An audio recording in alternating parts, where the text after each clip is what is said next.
Tetapi ketika kita menerima anugerah keselamatan itu, ya, kita beroleh identitas baru. Dan sekarang yang menuntun kita bukanlah dosa lagi, tetapi Yesus.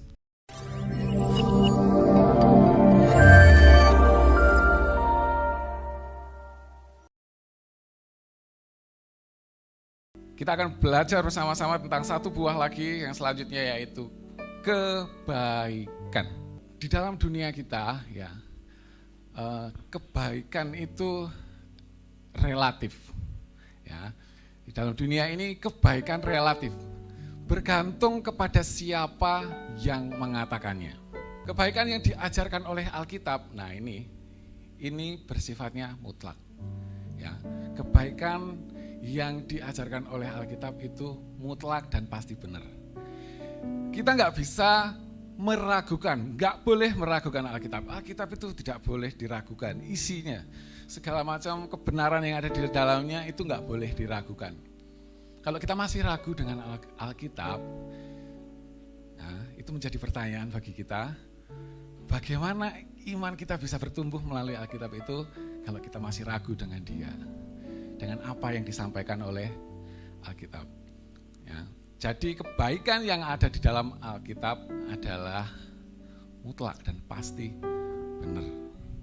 Tetapi kita sebagai orang percaya, kita sebagai anak-anak Tuhan, kita harus memandang kebaikan, menilai kebaikan itu seturut dengan firman Tuhan.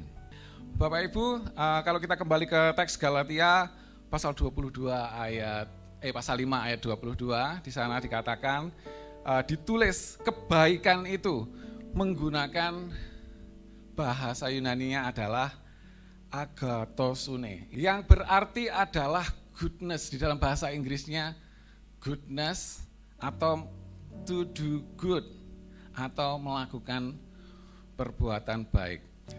Kata ini memberikan penekanan kepada kualitas pribadi seseorang yang baik secara moral.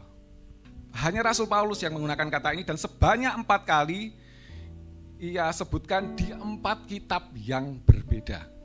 Secara khusus moral ini kita diartikan sebagai tindakan, sebagai tingkah laku lahiriah yang dapat dilihat dari seseorang. Tadi kita pahami bahwasanya moral itu adalah tingkah laku lahiriah yang dapat dilihat, ya. Dan kita harus memahami juga bahwasanya iman itu artinya adalah percaya kepada atau memberikan kepercayaan.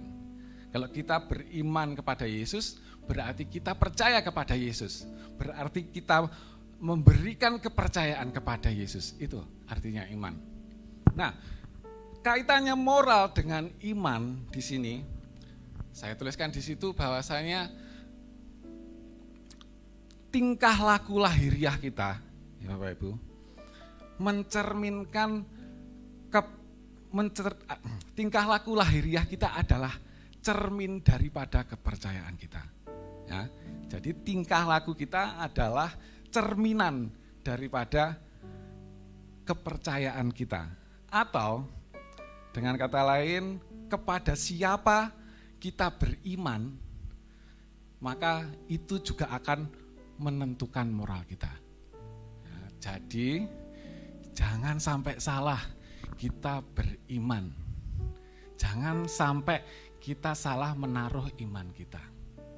Karena kepada siapa kita menaruh iman kita, maka pribadi itulah yang akan mempengaruhi moral kita.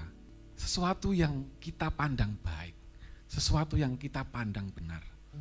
Mungkin kita berpatokan pada pengalaman, mungkin kita berpatokan kepada tradisi, mungkin kita berpatokan kepada ajaran orang tua, ya, mungkin ya atau ajaran-ajaran yang lain.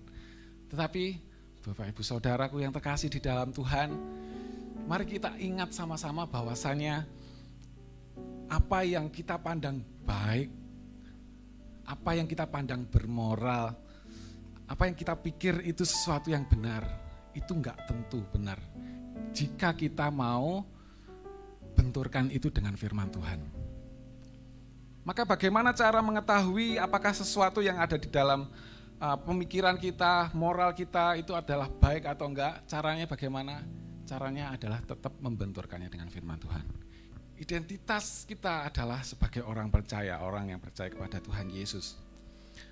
Seorang ahli penulis namanya Neil Anderson, di dalam bukunya yang berjudul Siapakah Anda Sesungguhnya, ya, dia menjelaskan di situ bahwa siapa saya menentukan apa yang akan saya lakukan. Jadi siapakah Anda akan menentukan apa yang Anda lakukan. Namun pertanyaannya sekarang adalah siapakah diri kita, identitas kita sebetulnya. Jadi kalau kita saat ini ya, kita koreksi diri kita sendiri. Kita nggak usah lihat kanan kiri kita nggak usah lihat orang lain. Oh, kayak gini kayak urung tenanan percaya karo Tuhan. Ya, kita nggak usah lihat orang lain. Kita lihat diri kita sendiri. Ayo kita koreksilah diri kita sendiri. Saya juga Bapak Ibu, ketika saya mempersiapkan ini, saya melihat kembali, saya diingatkan oleh Tuhan untuk kembali melihat siapakah diri saya. Dan ketika membaca Yohanes pasal 1 ayat 12 ini, maka inilah identitas kita Bapak Ibu. Amin. Ya, identitas kita yaitu sebagai anak-anak Allah. Ketika kita menerima Yesus sebagai Tuhan dan Juru Selamat kita, ya, kita beroleh identitas yang baru ini. Dulu kita adalah manusia yang berdosa. Manusia yang penuh dengan dosa, dikuasai oleh dosa. Kehidupan kita dituntun oleh dosa. Tetapi ketika kita menerima anugerah keselamatan itu, ya, kita beroleh identitas baru. Dan sekarang yang menuntun kita bukanlah dosa lagi, tetapi Yesus. Amin. Standar moralitas orang percaya. Saya dikutip dari Matius pasal 5 sampai pasal ke-7, yaitu di situ tentang khotbah Yesus di bukit. Nah, standar moralitas orang percaya yang pertama ditulis di situ adalah ia adalah garam dan terang bagi dunia. Ya. Jelas di pengajarannya Tuhan Yesus bahwasanya kita harus menjadi garam dan terang, memberi rasa dan memberikan cahaya ya bagi mereka yang tersesat di dalam kegelapan. Nah, itu. Nah, yang kedua, ia tidak berkompromi dengan dosa ya. Yang ketiga, ia tidak dipengaruhi tetapi mempengaruhi. Dan yang keempat ialah ia berani melakukan firman Tuhan apa adanya, apapun resikonya. Biasanya ketika kita melakukan kebenaran, melakukan firman Tuhan, ada pernah mungkin Bapak Ibu mengalami pengalaman di mana ditolak ataupun kon niku sok suci. Nah, gitu ya. Kon niku aja suci banget lah ya. Membaur gitu loh. Tapi enggak Bapak Ibu. Kita sebagai orang percaya, kita harus melakukan firman Tuhan meskipun kadang kita ditolak oleh komunitas kudus.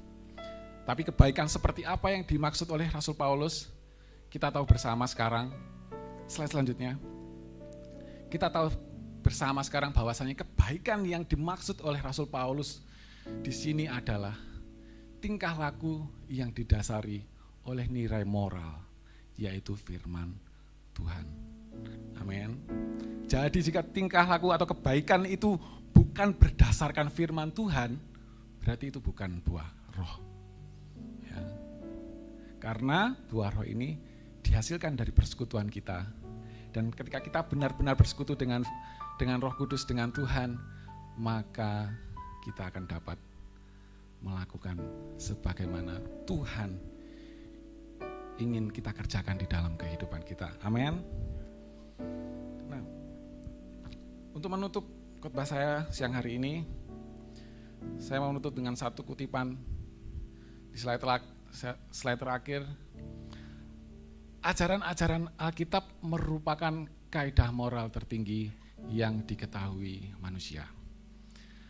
Suatu kaidah yang begitu tinggi dan kudus sehingga manusia tak mungkin mencapainya tanpa bantuan dari Sang Ilahi.